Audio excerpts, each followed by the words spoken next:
话说这城市中人就是多，今早来来回回，反正应该有上百人了吧，走来走去都是一群一群的。这回人少，我才起来看一下吧。这边就是28国道，这个走廊就是挨着这个国道的。这下面就是那个九龙河。好了，赶紧收拾东西吧，估计等一下又要来人了。毕竟，把帐篷搭在这个走廊里，不是很爽。这地方挺冷的，昨晚羽绒睡袋都给整出来了。看一下吧，地面起水好严重，主要是这里冷，然后身上散发的温度啊，全都碰到这个冷的地面就结成这样子了。现在地部是湿的，帐篷底下也是湿的，还有这个防潮垫也是湿的，这回是放在这里晾，估计，哎呀，反正今天要在这里等菜，哎呀，随便晾多久吧，晾它1个小时先。我靠，这个地板都被我睡成这样子了。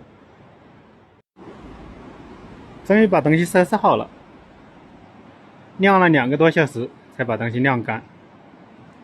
好了，走吧，先找地方吃饭去，还有个绳子没收。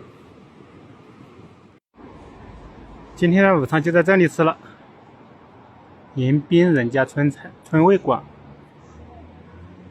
那边那个球头小卖部就是我的取货点，估计吃完饭还要等很久，因为还没配件。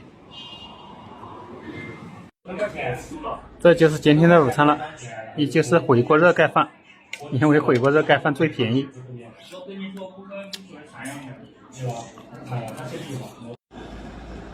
刚刚发现这个外胎，这个前胎，这个壳子裂的又大了一点，现在是准备去把这个外胎换了，结果发现这个九龙县城根本就没有卖自行车的，然后找人问了一下，他们叫我去找5间店或者修摩托车的地方去看一下有没有卖外胎的，但是我刚刚去找了一家5间店没有卖。现在最后的希望就在前面的一个摩托车维修店了。如果这个地方还买不到的话，估计这个外胎就买不到了。主要是这边他们说没有人骑自行车，所以也没有卖这些东西的。在这个九龙县转了2大圈，最终还是没有买到外胎。找了2个摩托车维修店，还有一个卖自行车的，但人家说基本没有见到谁能把外胎骑烂的，所以刚刚是剪了一节这个内胎垫在里面，垫在这个位置，暂时将就着用吧。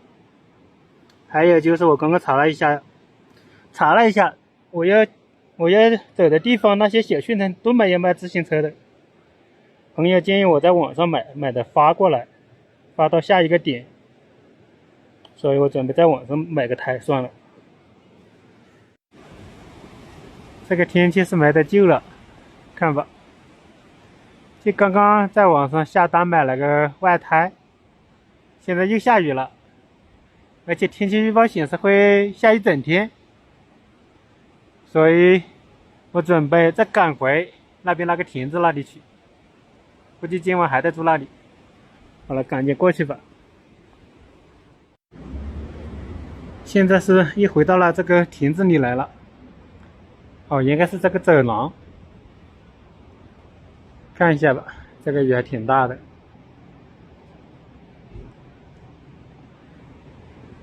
这些都是在这里躲雨的人。好了，就在这里坐着吧。刚刚买外胎的时候又买了一个锅，因为每次炒菜我总感觉锅不够用，我喜欢把那个肉和别的菜分开做，因为只有这一个小锅，每次炒菜的时候都是所有的菜装在一起，然后一起倒到锅里炒的。然后就在网上买了一个锅，跟那个外滩一起发到新东桥去了。好了，就这样吧。今晚极有可能要在这里待着了，这雨下的是没完没了。这雨总算是停了，不过已经7点多了。好了，找地方吃饭去。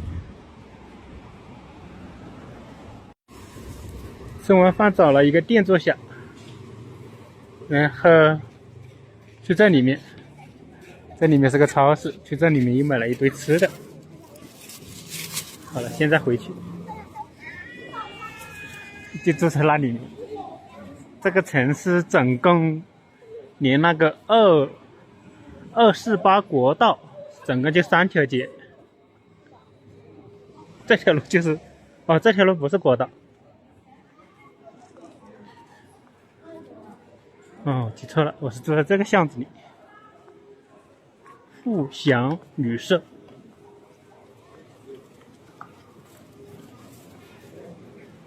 老下雨好烦人。还有就是那个地方回潮太厉害了，今天帐篷晾了那么久才晾干。这个是我的自行车。好了，去楼上看一下吧。住在4楼。好了，看一下吧。今晚就住这里了。它这里还有电视可以看哦。之前住过几个宾馆，那电视都开不了，老是显示要扫手机才能看节目。它这个倒是可以看一些正常的台。好了，准备吃点东西。这是刚刚买的，吃点东西。买了一堆乱七八糟的，还有这些零食。找个垃圾桶过来，边吃边看电视。我都记不清有多久没看过电视了，反正很久了。